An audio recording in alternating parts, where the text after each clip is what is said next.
नमस्कार, मैं हूं संतोष भारद्वाज। ये पेटीएम का ऑफिस है, सेक्टर 3 D7। यहाँ पर लोगों की भीड़ लगी हुई है और हर आदमी पेटीएम की वर्किंग से परेशान है। हर आदमी को अलग अलग समस्याएं हैं और मुझे समस्या पहली तो ये है कि मेरे को जो एड्रेस मिला, मैं गया रेलवे सेक्टर 15 मेट्रो स्टेशन के सामने ऑफिस बताया, वहाँ नहीं मिला।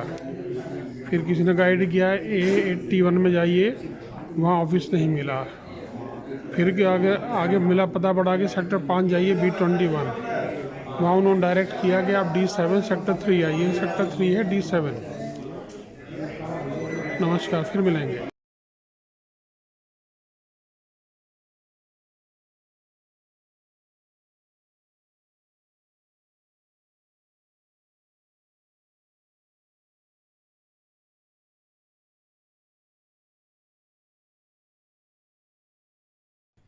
नमस्कार, मैं हूँ मंडे संतोष भारद्वाज और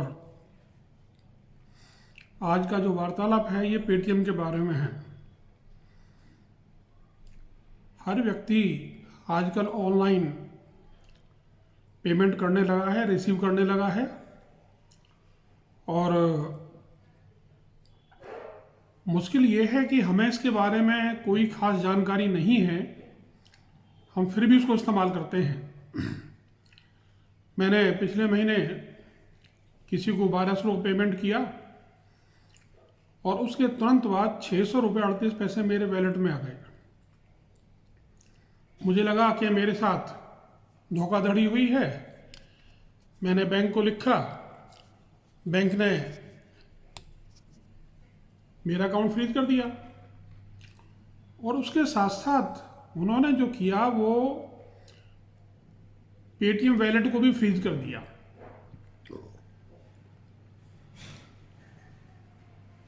ना पैसा आ रहा है ना जा रहा है। बड़ी मुश्किल से मालूम किया कि नोएडा के सेक्टर 2 में इसका ऑफिस है,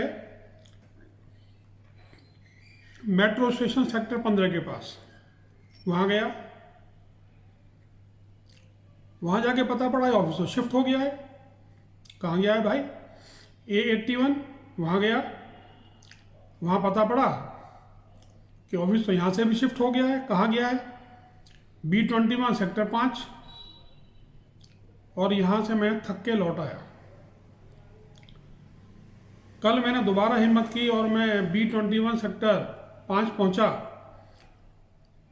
तो वहाँ जो गार्ड था वो कहने लगा नहीं आप अंदर नहीं जा सकते। मैंने कहा क्यों भाई? उसके चेहरे से लगता था कि पेटीएम के बारे में वो वहाँ कुछ होता है, पर वो मुझे वहाँ जाना नहीं देना चाहता था। मैंने चलो ठीक है। वो बोला सर आप D7 सेक्टर 3 जाइए। दूसरे गार्ड से बात कराई, बोला मैं बात कर लेता हूँ, आप देख लीजिए वहाँ जाके। मैं आखिरकार उनकी बात मान के D7 सेक्टर 5 गया और वहाँ जाकर जो देखा, वहाँ तो सैकड़ों लोग लाइन में लगे हुए हैं। ढेर सारे सोफे लगे हुए हैं, कुर्सियाँ लगी हुई हैं। मैंने नंबर लिया, काउंटर नंबर 2 और नंबर मेरा 81। बैंक में जाऊँ तो वहाँ भी सीनियर सिटीजन की सुविधा होती है, यहाँ नहीं थी। मैं परेशान होता रहा। पहले एक काउंटर पे गया, उसने कहा आप 2 नंबर काउंटर पे जो तीसरे चौथे नंबर पे लड़के बैठे उनसे बात कर लीजिए। मैं वहाँ गया, बोले देखिए लोग शोर मचाएंगे, आप सीनियर सिटीजन की हमारे यहाँ कोई सुविधा नहीं है। कोई बात नहीं, मैं बैठ गया। आधे घंटे बैठा रहा। उसने कहा मैं 10 मिनट बुलाता हूँ आपको। मैं आधे घंटे बैठा रहा। फिर अंत में थक के मैं उसके सामने जाके खड़ा हो गया। फिर उसने गार्ड से कहा कि इनको 2-3 नंबर बाद बात करो। बात करी, कहता सर इसमें तो कोई प्रॉब्लम है ही नहीं।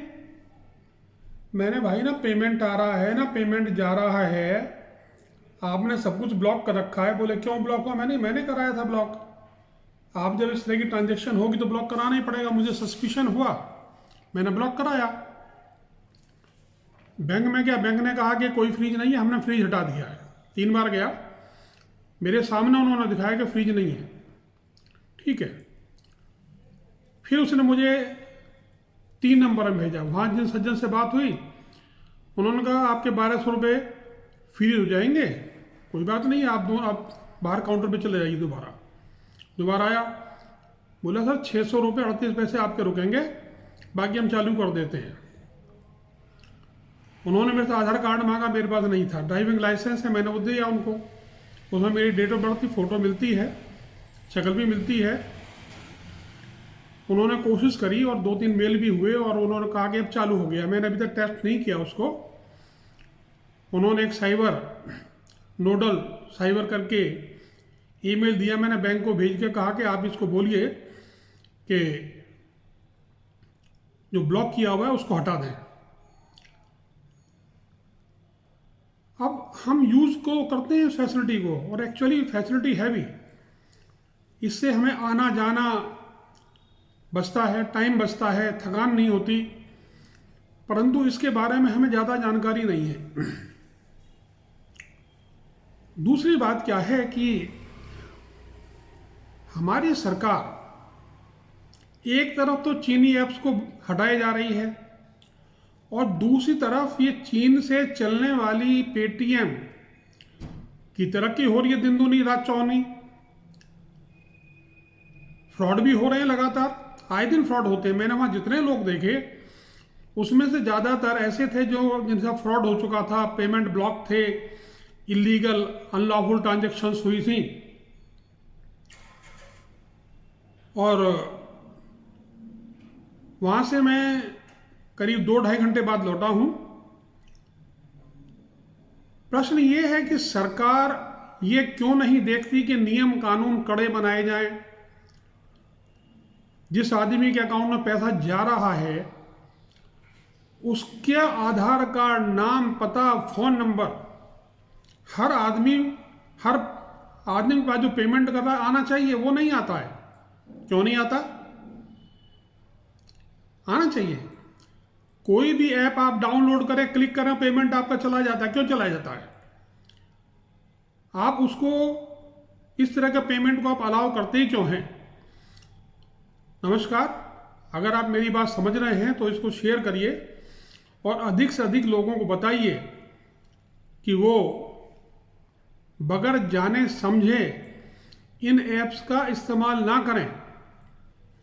आपने स्कैन किया, पेमेंट आप बैंक से कर रहे हैं, पेमेंट ट्रांजैक्शन 2 जगह होगी, बैंक में भी हो गई और वैलेट में भी हो गई।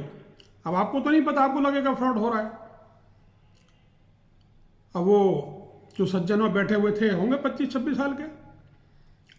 सर मैं आपको समझाने की कोशिश कर रहा हूँ। आप मुझे समझा रहे हो और मैं समझ गया हूँ। मेरी IQ आइंस्टाइन से ज़्यादा है, ये प्रमाणित है। धन्यवाद, फिर मिलेंगे।